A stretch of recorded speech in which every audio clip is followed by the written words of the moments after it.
আনিসুল হক, Salman F Rahman Chowdhury, Abdullah Al Mamun, Junaid Ahmed Palak ও সাবেক বিচারপতি AHM Shamsuddin Chowdhury মানিককে নতুন করে আলাদা মামলায় গ্রেফতার দেখিয়ে কারাগারে পাঠানো হয়েছে। ঢাকার মেট্রোপলিটন ম্যাজিস্ট্রেট জাকি আল ফারাবির আদালত তাদের কারাগারে পাঠানোর আদেশ দেন। বিস্তারিত জানাচ্ছেন মাহিলা ইসলাম।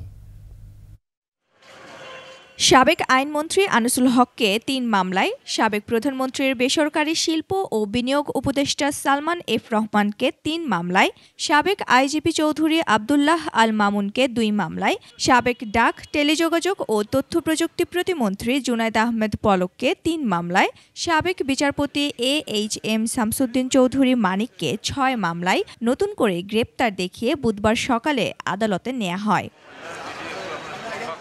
শুনানি শেষে ঢাকার মেট্রোপলিটন ম্যাজিস্ট্রেট জাকি আল ফারাবির আদালত এসব মামলায় গ্রেপ্তার দেখানোর আবেদন মঞ্জুর করেন।